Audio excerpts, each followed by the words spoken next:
1 year ago, millions of players around the world waited with slow breaths, huddled in the center of Dalaran, waiting for World of Warcraft's next expansion to make itself available.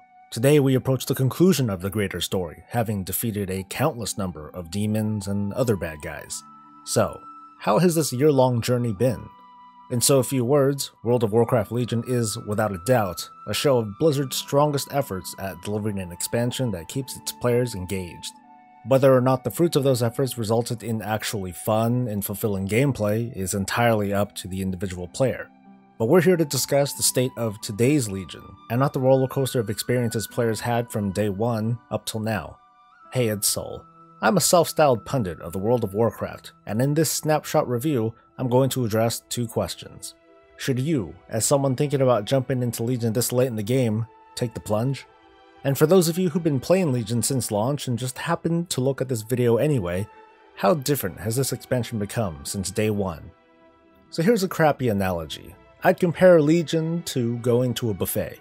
The food never quite runs out, even after you've already lost your appetite. But the food's not so bad, so it's hard to get upset about it. Anyway, for a fresh player coming late into Legion, the expansion kicks off in the form of a personal quest line, to witness the near destruction of our factions on the Broken Shore. Then to obtain our artifact weapon, one of the centerpieces of this expansion. Then the world of the Broken Isles opens up to 4 leveling zones you can tackle in whichever order you like. Sprinkled on top are the usual peppering of dungeons, which again, you can tackle whenever you want, and this is all thanks to a level scaling system that keeps the flow really smooth. Basically, the levels of your fellow players are not a factor when it comes to your experience on these Broken Isles and these dungeons. On top of this still are the occasional Legion assaults that randomly assail each zone. New objectives appear throughout these zones, which have had their original quest flow disrupted so you and your fellow allies can fend off the bad guys. Quests are all over the place, and they don't leave you alone. The quests throughout the Broken Isles tell the tale of our efforts to fight off the Burning Legion wherever their influence is. We're here to recover the Pillars of Creation, Titan-made artifacts with the promise that they'll save the world. Our player characters go through yet another promotion. We now represent the leadership of our classes as class leaders, complete with a base of operations to delegate tasks and empower our weapons. We're not even touching endgame yet. Upon reaching max level, the buffet grows. 3 zones dedicated to max level content open up. Suramar tells a different tale of insurrection, rebellion, and unification between allies long separated by time, ideology, and a once impenetrable shield. The Broken Shore opens up to start a campaign to push back the Legion, smash the Legion apparatus that's allowing this current invasion, and put a stop to their leadership once and for all. Skipping ahead, but what will still be accessible to new max level players will be Argus, the shattered homeworld of the Draenei, the Eridar, and the Burning Legion itself. The 4 leveling zones are no longer a thing to just forget about as soon as you hit endgame, but you may if you want to dive into the trenches with your fellow players. The days of going to a hub in each zone to do a few dailies for rep have been replaced with world quests. It's a system that gives us something to do on an inconsistent basis for whatever sorts of rewards that catch our fancy, be it gold, gear, cosmetics, weapon enhancements, or other resources. A good chunk of this content is threaded with several long-term and sometimes optional objectives to complete. There's the Order Hall class campaign, a series of quests that'll take us all over the Broken Isles to tell more of the Legion story.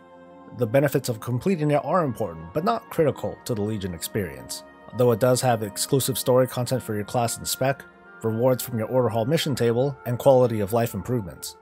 There's empowering your artifact weapon with artifact power, which drops all over the place.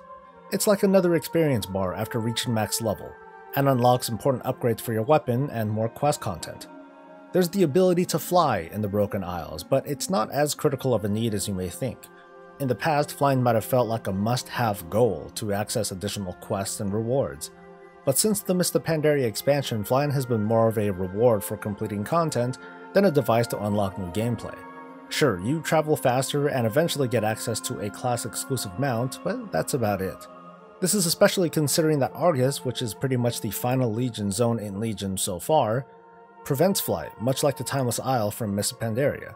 For your newer players, this will doubtlessly feel like a nuisance, especially when players who have been around since the start of Legion are zipping around. But believe me when I say it won't entirely cripple your experience either. Raiding of course is still around, but sitting alongside this are new dungeon systems that boast nearly endless opportunities for gameplay. Dungeons are enhanced with a system of keystones that up the difficulty in different, sometimes soul-crushing ways. But you're rewarded appropriately with powerful gear and other rewards that scale with just how hard of a dungeon you've completed.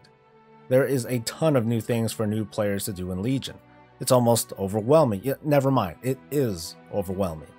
There are a lot of activities to participate in, even if many of them are optional, and unlike previous expansions, the rewards from these activities keep them relevant for a very long time. Dungeons used to be a thing we could say goodbye to, but in Legion, if you're not interested in raiding, dungeons can be your legitimate endgame. In fact, if you are interested in raiding, dungeons can also be your method of gearing on non-raid nights. Other non-group activities keep pumping out rewards, giving players reason after reason to not just sit in Dalaran, twiddling their thumbs. The buffet is big. Argus, the latest zone to be introduced, makes this all the more bigger. More quest lines, more repeatable content, another dungeon and raid, and I'm only scratching the surface here. Even as you hit certain milestones, like getting flight and finishing your class campaign and getting your class mount and completing your artifact challenge and experiencing most of the story, there's still things you can do. And that is Legion's strength, and Blizzard's accomplishment. There's always something to do, if you wanted something to do. The objectives are there, along with the players who want to do it with you. Now you can stop here, and if this whets your appetite for experiencing WoW at a level that'll keep you engaged like never before, I can say objectively that your needs will be fulfilled. But if you are interested, let's dive deeper. There are cracks in the armor for sure, and flaws that for some of you will spoil the experience. Here's an opinion, but one of them comes in the form of how we customize our character's abilities. Many of you might be familiar with talents, a way to easily swap out characteristics of our classes and develop a certain build. They're still around. Major glyphs used to be a way to further tailor ourselves for whatever situation suits us. Unfortunately, major glyphs are no longer part of the experience, and the agency of choice has been moved to a system of legendary gear. This gear is obviously powerful, not only having powerful primary attributes, but with utility and throughput bonuses that can literally change the way you play the game. The system is balanced around only being able to equip a few of these at a time, but it's imbalanced by the method at which they are earned. Pure freaking luck. They can drop when you least expect it. There are systems in place that are designed to eventually let you earn legendary gear at a reasonable pace. Blizzard's idea was to give players an awesome feeling when these items would drop. But because this system is behind the scenes and these legendaries are so powerful, it can leave you with a sense that every drop, every box you open that doesn't get you that coveted gear, leaves a feeling that is considerably less awesome. In a way, new players might feel left out coming into Legion so late, having access to only parts of their class and having so little control over it. It's not unlike the empty feeling of not having that awesome trinket or set gear, but you can farm for that awesome trinket or set gear. Legendaries, not so much. But gearing overall might feel a bit awkward during your Legion experience. The drops you get from raids and dungeons and other endgame sources have a small chance to receive bonus item level upgrades under a system called Titan Forging. This may sound cool, and maybe it is cool, but it's peculiar knowing that there are regular reports of the highest item level gear available to come from a meaningless boss kill on a low level difficulty dungeon or quest. Systems of chance like legendary gear drops and Titan Forged upgrades threatened and have damaged the optics of the Legion experience. After all, it looks pretty bad when players tell stories of other players who have gear that they, quote, don't deserve. Think poorly of that if you will, but I'm just making the point that the perception is bad, even if it's not reflective of the reality of things. The reality of things is that it won't feel much different from any previous iteration of WoW. By this I mean if you point yourself in a general direction, higher in raids and dungeons, PvP, and collecting nice things, you'll get there in a reasonable amount of time. Legion has gone far to respect the idea of players coming in late, even as late as now, and still provide an opportunity to join up with the crowd, as opposed to maybe just being stuck in Karazhan. Legion easily provides dozens of hours of gameplay, depending on your interests.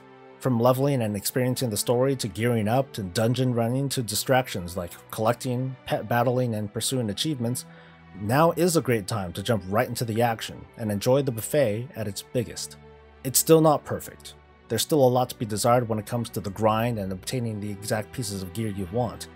There's also the sometimes troubling community and whatever personal feelings we might have for our favorite class or spec. And you can bet that with so much to do, it'll be hard to focus on any one thing without getting lost, and may be confused as to which zone happens at which time and what might feel like a fractured story. But is it worth jumping into? Yes. For 50 or so bucks, you get a lot of content. And if you can knock out all of it within a month subscription, that's a lot of stuff that you did. But don't take my word for it. Sign up and find out for yourself. Share your thoughts and stay breezy.